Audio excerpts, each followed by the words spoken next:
Yan, shout out to everyone. Welcome to my channel and in Strong Life TV. So we are here again now sa garden. Update tayo ngayon. So this is the style of cactus. Had already flower. Ito aloseman.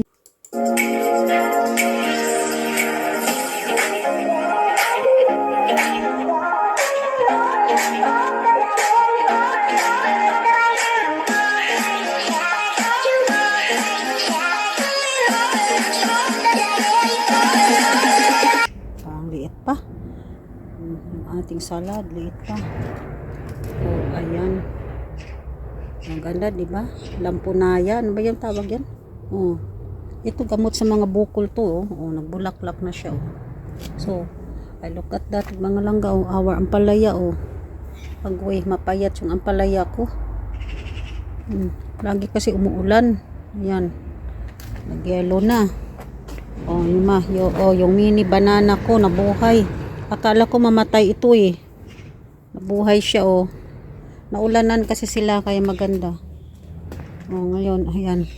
Ito yung ating ubas. Oh. Oh, kunti lang bunga ng grapes itong taon, oh. Kunti lang, green pa. And this one, our calamansi. Ayan, Philippines lemon. Oh. Maliit ang bunga niya, oh. Masyad man kulang yata sa vitamin. Ang ganda nga vitamin ito. May vitamin ako para sa meron tayong vitamin sa kalamansi, mga langga. Ito naman, kalamansi din eh. Maliliit sila. Ayan, may mga ibon. Lang avocado dito, hindi yan nabubuhay sa labas sa winter. Pinapaso na lang yan. So, yung dahon na lang kunin mo kasi gamot. Herbal medicine yung dahon ng avocado. Ayan, ito, ewan ko ano ito. Parang may mga fruits tree na tayo sana, oh. Kasayang hindi dito mabuhay. Ito mabuhay ito dito. Kastanin, mabuhay yan dito. Pero ang avocado, hindi.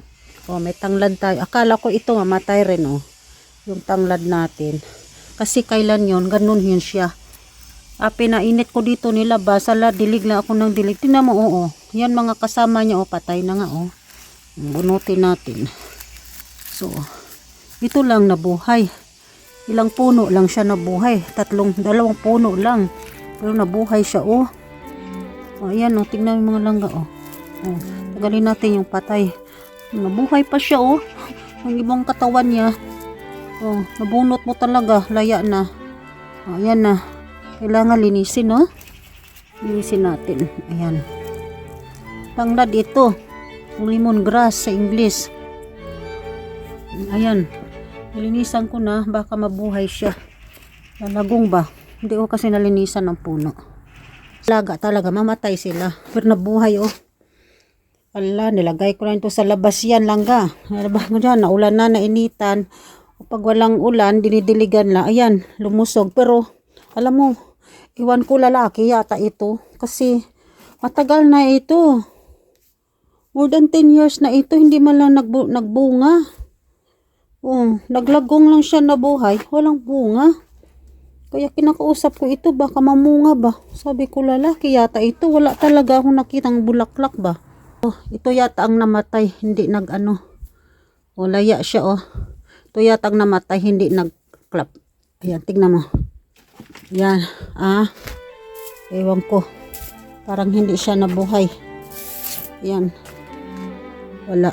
Hindi siya nag-work ito. Lagyan natin dyan, baka mabuhay ka pa. Baka magka-root cell ka pa. Magka-ano ka dyan. Ayan. Hindi siya ito lang nabuhay yung dalawa, yung pinatubo ko. Ito kailangan natin lupa. Kailangan natin yung lupa. Bunga. Ay, marami pala dito, oh. Tingnan mo. Oh, bulakla. Yan, ubas. Pinutulan ko ito, eh. Pinutulan ko para mainitan ba sila ba? Kasi Agoy, kusmos pala yan. Ilipat ko nga yan doon. Di pwede dito sa gulay. Baka malason tayo dyan sa kusmos. Oh, ayan. Ito, yung red na patatas, parang hindi siya naglagong, nagkasakit. Red na potatoes. Yung kamatis natin mga langga, tomatoes oh. No, nagbulaklak na. No? Ayan. Nagbulaklak na siya oh. Ayan. Nagbulaklak na, may flower na. Uy, ito. Ayan, nilagay kita dito. Bakit ka lumusot dito? Kailangan dito ka lang oh. Lumusot ka man sa alambre. Huwag kang lumabas sa ating kamuti. Ayan, tignan mo kamuti natin. Kung lumagong. Ayan, ito gulay rin. Manggo, ano ito? Oh, ditong dami oh. Dami. Dami nagtubo. Oh, ayan. Pabayaan ko lang dyan. Tubo sila dyan. Ito naman ang ating potatoes. Pagtingin ako sa internet, paano itong maggulay? Ito. Masustansya daw ito. At saka organic ito. Ano ito? Ng herbal medicine. Yan. Tanggalin lang yung lelong dahon. Oh, ayan. Alam mo bakit? Ang ginalagay ko yung uling ng mga, di ba mag-grill kayo ng ano, pag nag-grill kayo, yung mga abuya at saka matirang uling, ito ko nilagay. Fertilizer yan, maganda daw yun. Pagpatay sa insects daw yun. Kaya tingnan mo, wala na ma-insects yung uling eh. Yung nasulog na uling. Wala na sa insects oh. Nakailan nyo, may mga gumagapang pa dito eh. Kinakain nila yung daon. Tingnan mo. Wala na. Ito na lang natira. Pero wala tayong nakitang gumagapang na insects. Ayan. Nakita ko kasi sa internet. Talong natin. Oh. Akala ko mahabang talong. Ano pala siya? Pabilog na talong. Pabilog. Pabilog pala siya. Oh, ayan. Oh, pabilog. Oh, di ba? Marami. Ayan na. Marami tayong talong mga langga. May pangpakbit na tayo, no? Kaya lang. Mga langga, ito ng ating sitaw. Yung ating bagyo beans. Baga sa ating bagyo beans ay nagbunga na. Tingnan nyo, mga langga, oh, may bunga na. Ayan. May bunga na. Hiyang ang bagyo beans dito, hiyang. Tuwing magtani akong bagyo beans, namumunga talaga. Hiyang sa salupa ko dito. Sa garden, ayan, ang dami, oh. Dami. Oh, ayan. Maliliit pa sila. Ang iba malaki na. Ito malaki na oh. Oh, palakihin natin. Balang araw may gulay na tayo nito. Ayan, ang dahil bunga na oh. Oh. Yung ating bagyo beans. Ayan. Oh. Alam mo, ang pinakawawa dito, yung tanim ko yung okra. Hindi ako makapaniwala. Bakit ang okra? Nagbubunga siya at nagbulaklak. Pero tignan mo yung bunga niya. Bakit ganun? Oh, bakit ang liit-liit ng bunga tsaka hindi sa lumalaki? Hindi ko maintindihan ang okra. Hindi talaga nabubuhay ang okra sa akin eh. Wawa oh. Nabuhay siya pero bakit ganyan lang ang bunga? Hindi lumalaki. Tignan ko sa internet kung paano yan mag-alaga. Mga tumangkad ba siya ba? Ayan ang ating kalabasa squash. Ayan. Squash natin mga langga oh. Very healthy. Naku, natabunan ang tinanim ko dito. Ilipat natin okra na tabunan. Ayan, ilipat ko. Natabunan siya ng kalabasa. Ayan, tapos yun. Yung ano, kohlrabi, oh. Ayan, oh. Maliit sila. Gumamila rin ito. Ayan, oh. May putot na mga langga, oh. Ayan. Alam mo. Plantita tayo, mga langga. Alam mo. Pag plantita ka, dito ka nag-i-enjoy sa halaman mo. Hindi na boring ang buhay mo. Kahit hindi ka magpunta sa kaibigan mo. Magbisita ka lang sa garden mo. Naku, masaya ka na. Makita mo nagbubulaklak, namumunga na. Ayan na. Here we go na sa ating apples. Ayan. Yung apples natin, i-check natin. Baka may sakit-sakit sila. Kasi tinanggal ko noon ang mga lawa. O, nag-healthy sila mga langga o. Pag ilagaan mo, mag-healthy sila yan. Ayan o. Ang daming bunga mga langga o. Yung ating apples, ayan. Pag luto na sila, pag hinog na sila yan, mamumula sila yan. Aming bunga. Masaya rin sila, ginaalagaan sila. Tapos bibigyan ka ng maraming bunga. Ganon din ang mga bulaklak, no? Mga gulay kausapin lagi para masaya sila, tapos pasayahin ka rin nila mga yan kasi parang mga tao rin yan na katulad natin nga namumuhay sa mundo.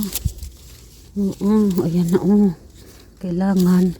Namiss ko 2 days hindi ko nabisitahan dito mga langga. 2 days hindi natin nabisitahan ang garden. Kaya masaya. Kaya subukan nyo rin magtanim-tanim. Iba ang feeling pag may tanim mga langga. Nakakawala ng depress. Agoy, nakaka-amazing talaga. Agoy, ang dami. Siguro makadalong basket ka dito. Mas marami itong bunga eh. Mas marami itong bunga. Ayan o. Mas marami itong bunga kaysa doon o. Sa isa. Yung isa kasi medyo konti lang. Pero dito, grabe dito. Hiyang sa dito sa ano yung lugar niya. Ayan. Tingnan mo mga langga no. O, ayan.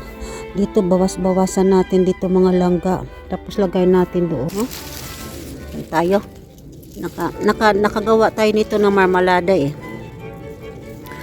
Tikman natin yung red at saka yan o, red and pink, pero pareho yan cranberries na. Ang tawag to sa amin Johannisberry. Yan, masarap ito. Tikman natin. Tikman natin. Tikman tayo mga langga. Tapos na ito.